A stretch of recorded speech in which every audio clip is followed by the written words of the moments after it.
श्रीलक्ष्मी श्रीमहालक्ष्मी क्षीरसागर कन्यका उत्तिष्ठ हरिसम्प्रीते भक्तानां भाग्यदायिनी।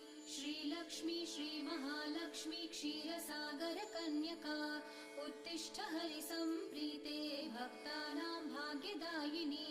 उत्तिष्ठोत्तिष्ठ श्रीलक्ष्मी विष्णुवक्षस्थलालये उत्तिष्ठ करुणापूर्णे लोकानां शुभदायिनी। उत्तिष्ठोत्तिष्ठ श्रीलक्ष्मी विष्णुवक्षस्थलालये उत्तिष्ठ करुणापूर्णे लोकानां शुभदायिनी।